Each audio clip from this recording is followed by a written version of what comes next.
मेहरबानो साहिबा, आज एक और खातून ने खुदकुशी कर ली। बिजली के बिल ने एक और जान ले ली गुजरांवाला में।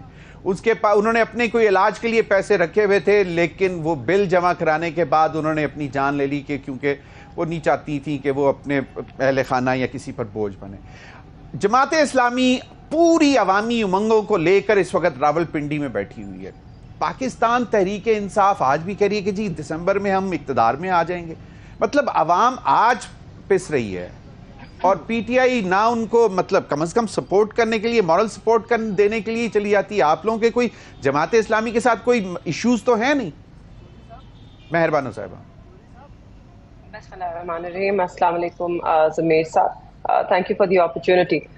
देखिए कि हमें भी दुख भी है, तशवीश भी है। आवाम जिस मुश्किल का सामना कर रही है उसका हमें एहसास भी है और इसका अंदिया हम पहले भी दे चुके थे कि मुल्क इसी तरफ जा रहा है। आपको याद होगा 2 साल पहले वोट ऑफ नो कॉन्फ्रेंस के लाए जाने से पहले भी खान साहब इसी की वार्निंग्स देते रहे कि मुल्क को आप सियासी अदम इस्तेहकाम की तरफ मत धकेलें क्योंकि उसके बड़े खतरनाक नतायज होंगे। और तब भी किसी ने ना सुनी।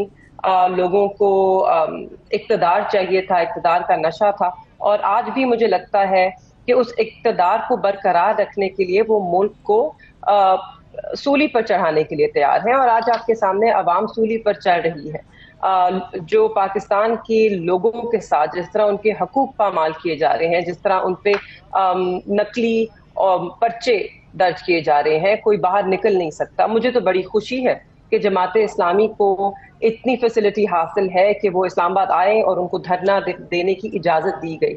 हम तो हमारे लोग घर से निकलते हैं और उससे पहले ही एटीए के पर्चे उनके खिलाफ दायर कर दिए जाते हैं। तो जी बिल्कुल बहुत अच्छा होता कि अगर हर सियासी जमात को इस तरह का पॉलिटिकल स्पेस दिया जाए कि वो अपनी राय जो है उससे लोगों को आगाह कर सकें, लोगों के साथ चल सकें।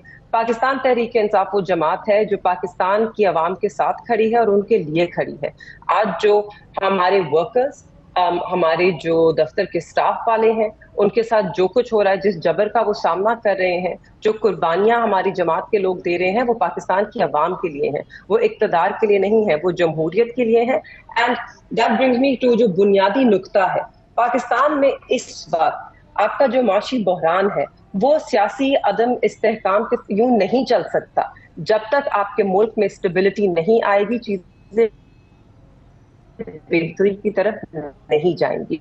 से बाहर थी कुछ दिनों के लिए, जितने भी वहां पे एक्सपैट्स हैं और लोग भी हैं जिनसे भी बात हुई, उनको बड़ी तशवीश है पाकिस्तान के बारे में, खास तौर पे पाकिस्तान की माशी सूरत हाल के बारे में। और जितने एक्सपैट्स हैं उनको बड़ा दर्द है, बड़ी मोहब्बत है अपने मुल्क से, मगर इस वक्त they are not looking at Pakistan as a country where their investments are safe and they are not looking at Pakistan as an investment option. Locally आप देखें पाकिस्तान के अंदर भी आपके जितने सनतकार हैं, बड़े बिजनेस हाउसेस हैं, वो भी पाकिस्तान में मजीद इन्वेस्टमेंट नहीं करना चाह रहे हैं। बहुत से लोग तो अपनी इन्वेस्टमेंट्स विथड्रॉ करके बाहर लेके जाना चाह रहे हैं because they don't see stability, they don't see a future. तो हम इन चीजों को देखिए, बातें बड़ी आसान होती हैं कि हर किसी को मुफ्त बिजली दे दो, पेट्रोल की कीमत कम कर दो, डॉलर को 100 रुपए पे ले आओ, ये सब बड़ी अच्छी बातें हैं, सबकी तनख्वाहें ऊपर कर दो, मगर क्या इसकी गुंजाइश है आपकी मईशत में? इस वक्त नहीं है। और वो क्यों नहीं है? Because there is no stability. इस तरह की एनवायरनमेंट ही नहीं है कि लोग इसमें और इन्वेस्टमेंट्स करें।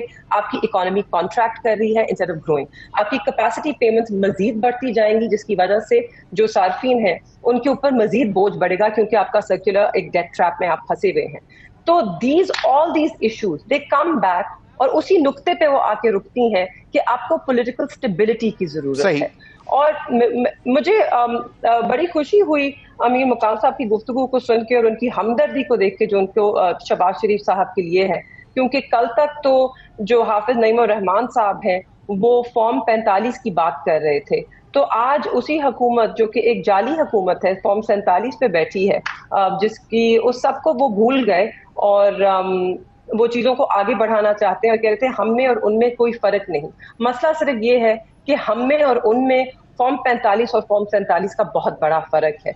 तो हमारे लिए ये फर्क वाज़ेह है और ये फर्क जो है یہ پاکستان کا بنیادی مسئلہ ہے. ویسے جب تک اس مہر کو بانو آپ صاحبہ نہیں کریں گے بالکل صحیح ملک آگے نہیں بڑھ سکتا ہے. مہر بانو صاحبہ، حافظ نعیم الرحمان صاحب نے واضح طور پر یہ بھی کہا کہ بھئی نئے الیکشن نہیں، جن کا مینڈیٹ تھا ان کو واپس مینڈیٹ دیا جائے، یعنی کہ he was referring to your party.